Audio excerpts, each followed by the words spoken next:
3:45 a.m. December 2025, a Ukrainian Magura V5 mothership was gliding silently across the Black Sea, its low-profile carbon hull barely cresting the 2-foot swells. The mission was a routine stealth insertion until the onboard sensors shrieked. A Russian Raptor-class patrol boat had just illuminated the drone with a 1.5 million candle-power searchlight from less than a mile out. What was supposed to be a ghost operation just turned into a 50-mile-per-hour race for survival. The Ukrainian operators now have exactly 120 seconds to reach the launch point before the Russian layered defense turns their sophisticated mothership into driftwood. This sudden escalation is the front line of a high-stakes campaign known as Blind the Hunter. The primary target is the Il-38N Sea Dragon at Yeysk Air Base, a $30 million maritime patrol aircraft that serves as the eyes of the Russian Black Sea Fleet. Ukraine knows a brutal strategic truth. To sink the $470 million improved Kilo-class submarine hiding in Novorossiysk, they must blind the hunter first. If the Il-38N takes off, the mission is over. If it burns on the tarmac, the Russian Navy becomes a collection of sitting ducks. 2:30 a.m. 12 nautical miles from the harbor mouth of Novorossiysk. The Magura V5 mothership is a literal ghost on the black water, its specialized carbon fiber hull sitting just 1.6 feet above the surface. At 18 feet long, it presents a radar cross-section no larger than a piece of floating driftwood. The Ukrainian operator, hunkered down in a secure bunker hundreds of miles away, is fighting the urge to wipe the sweat from his eyes. His focus is locked on the thermal feed and the encrypted satellite telemetry. The port of Novorossiysk is not just a harbor, it is a fortress. Following their retreat from Sevastopol, the Russian Navy choked the entrance with layers of moored mines and heavy-duty anti-drone nets designed to snag anything larger than a sea turtle. Patrolling the outer perimeter are Raptor-class boats, their crews on high alert and equipped with night vision optics. To any conventional naval strategist, this harbor is impenetrable. Everything suggests that any approach by a surface vessel would be detected and destroyed within seconds. But the Magura V5 is not following a standard approach. The operator is utilizing a series of precision waypoints that hug the shallow waters along the jagged coastline, where the terrain creates blind spots in the Russian harbor radar. Suddenly, the thermal camera reveals the dark submerged line of a defense net just 50 feet ahead. The operator's heart skips a beat. He immediately throttles back to a crawl just 10 knots to eliminate the whitewater wake that would act as a beacon for Russian infrared sensors. He spots it. A 20-foot gap in the netting near the shallow rocks, a fatal flaw in the Russian installation. With surgical precision, he guides the 18-foot vessel through the needle's eye. They are now inside the inner perimeter. They have exactly 3 minutes before they reach the high threat zone. The Russians are still scanning the horizon, completely unaware that the wolf is already inside the fence. 3:30 a.m., 2 nautical miles from the primary berths. The electronic silence of the Novorossiysk harbor is incinerated as a Russian Pantsir S-1 radar unit on the eastern pier achieves a hard lock. The Russian Navy has learned the hard way from the losses of the Ivanovets and the Sergei Kotov. They are no longer sleeping. The response is immediate and violent. 2 Raptor-class patrol boats capable of 50 knots tear out from the inner harbor, their wakes glowing with bioluminescence. They aren't just approaching, they are hunting. The Russian sailors on the decks are armed with 12.7mm heavy machine guns and RPGs, while the Pantsir S-1 on the shore begins to walk its 30mm autocannon rounds across the water surface. Tracer rounds, looking like glowing red needles, stitch the darkness, searching for the Magura's low-profile silhouette. From the Russian perspective, this is a textbook intercept.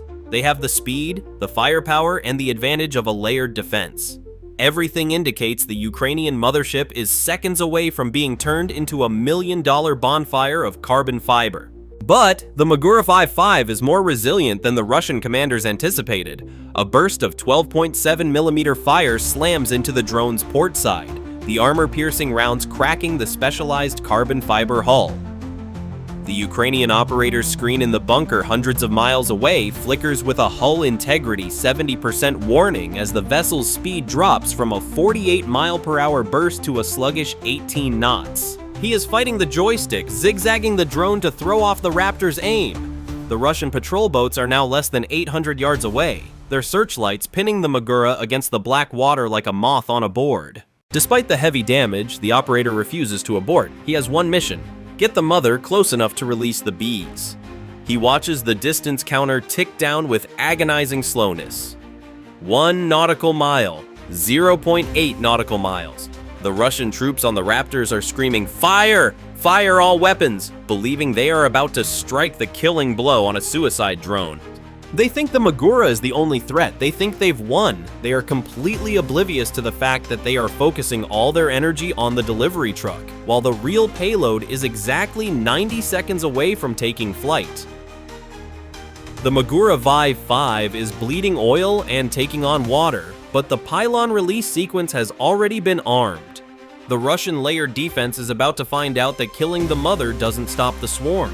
3:40 a.m., the point of no return.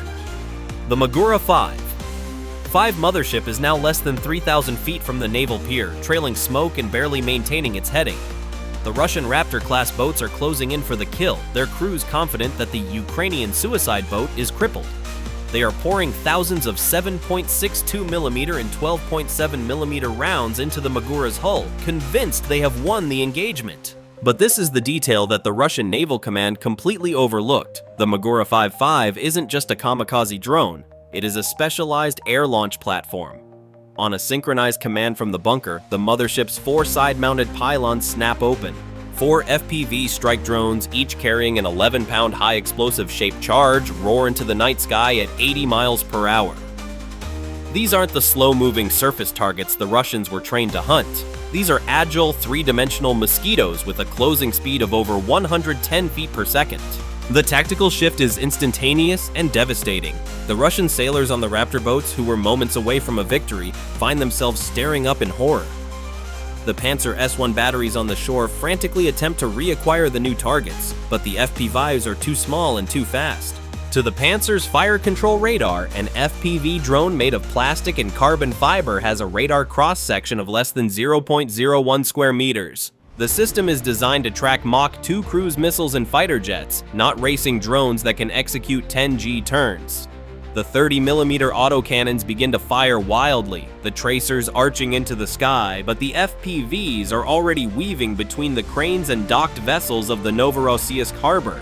The Russian response becomes a display of desperate, uncoordinated fire. One FPV drone is caught by a lucky burst of small arms fire from a patrol boat and disintegrates over the water.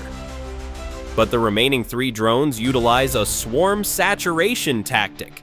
They don't fly in a straight line. They use a combination of AI-assisted terrain following and manual override to hug the masts and structures of the pier, breaking the line of sight for the Russian SAM systems. The Russian defense is layered and powerful, but it was never built for mothership release tactics. By the time the Russian commanders realized that the Magura V5 was merely the delivery vehicle, the strike package is already inside the final defensive ring. The $470 million improved Kilo-class submarine is sitting in its berth, a massive stationary target, and the remaining 3 FPVs are now less than 30 seconds from its pressurized hull. Ukraine just used a broken boat to bypass a billion-dollar fortress, and the black hole of the Russian Navy is about to be exposed. 03:41 a.m. The situation for the Ukrainian operators spirals into a critical failure mode. The Magura V5 mothership, having absorbed dozens of 12.7mm rounds, is taking on water rapidly. Its carbon fiber hull is shattered, and the electric motors are beginning to short-circuit from the saltwater intake. Tưởng chừng như nhiệm vụ sẽ kết thúc tại đây khi con tàu mẹ đang chìm dần trước khi các máy bay không người lái FPV kịp hoàn thành mục tiêu. But the Russian High Command raises the stakes even further. They scramble an Mi-8 combat transport helicopter from a nearby coastal alert station. The helicopter arrives over the harbor in seconds, its massive searchlight cutting through the fog like a laser and its door-mounted 12.7mm machine gun spraying the water.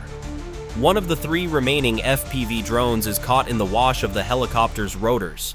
The sudden turbulence sends it spinning into the sea, where it detonates harmlessly against a concrete pier. This is the ultimate moment of crisis. The Ukrainian operator realizes that the Mi-8 searchlight and the Raptor patrol boats are now forming a perfect kinetic trap.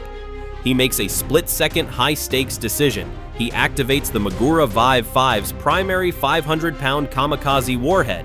He doesn't aim it at a ship, he detonates it right there, 1,500 feet from the submarine. The massive explosion creates a wall of fire and a thick, oily smokescreen that rises 100 feet into the air. The intense thermal signature of the blast completely blinds the Mi-8's infrared sensors and the Pantsir S1's optical tracking for exactly 12 seconds. Under the cover of this man-made chaos, the final two FPV drones execute their ace-in-the-hole maneuver. The operator switches the drones to a low-power decoy and strike profile. One FPV begins a series of high-speed erratic loops to draw the fire of the patrol boats, acting as a kinetic lure. Meanwhile, the primary strike FPV dives to just 3 feet above the water's surface, its camera zoomed in on the improved Kilo-class submarine's most vulnerable point, the stern propeller assembly and the thin-skinned fuel vents. The pressure is suffocating. The FPV is now just 400 feet from the $470 million submarine. Russian sailors on the submarine's deck are frantically firing AK-12 rifles and even throwing portable Igla-S missiles. But the drone is too low and moving too fast, 85 miles per hour in a direct line-of-sight attack. The operator pushes the throttle to the physical limit, his screen filled with the massive black hull of the Black Hole submarine. There is no more room for maneuvers. It is 1.5 seconds to impact, and the Russian Navy's most expensive asset is staring into the eyes of a $3,000 ghost. 0342 AM. The Russian defense has devolved into a state of total structural collapse. On the deck of the improved Kilo-class submarine, the skeleton crew is in a blind panic. They are firing AK-12S and even flare guns at a target they can barely see through the oily black smoke of the Magura's diversionary blast. The Mi-8 helicopter above is desperately trying to reposition, but its downwash only creates more spray, further obscuring the final moments of the drone's flight path. Inside the Ukrainian bunker, the operator's vision is a 4K thermal tunnel. He isn't looking at the whole submarine anymore. He is looking at the specific seam where the propulsion shaft meets the pressure hull. He ignores the tracers whizzing past the camera. He ignores the vibration warnings on his haptic controller. At a closing speed of 125 feet per second, the FP5 strike drone is no longer a vehicle. It is a guided kinetic scalpel. 1 second. The Russian commander on the bridge has just enough time to scream a final useless order before the screen goes black. 3:43 AM. The impact of the 11-pound high-explosive shaped charge is a masterclass in localized destruction. This isn't a Hollywood fireball, it is a clinical application of the Monroe effect. Upon contact, the explosive energy is focused into a hypervelocity jet of molten copper traveling at Mach 25. It punches through the submarine's specialized rubber anechoic tiling and the high-tensile steel pressure hull as if they were made of wet cardboard. The physics of the underwater detonation are catastrophic for the vessel. The blast creates a high-pressure gas bubble that expands and contracts against the hull, a phenomenon known as bubble pulse. This creates thousands of tons of localized force that shears through the internal propulsion struts and ruptures the fuel vents. Within milliseconds, high-pressure seawater begins to scream into the stern compartment at a rate of 500 gallons per second. The improved Kilo-class submarine, a $470 million masterpiece of silent warfare, begins to list 10 degrees to the port side as its internal compartments lose buoyancy. The strategic fallout for the Russian Black Sea Fleet is total.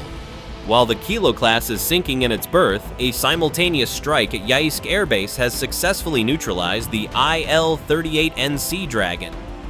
The eyes of the fleet are gone, and its most lethal sting is now an expensive piece of artificial reef at the bottom of the Novorossiysk harbor.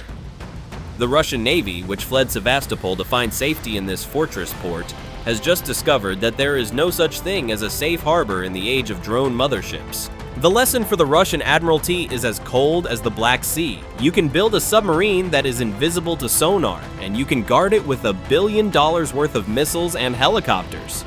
But in the end, it was a group of engineers in a basement and a broken boat that turned your most feared asset into a $470 million paperweight. Tree-to-way and innovation have just officially declared the era of traditional naval supremacy over. Bye for now.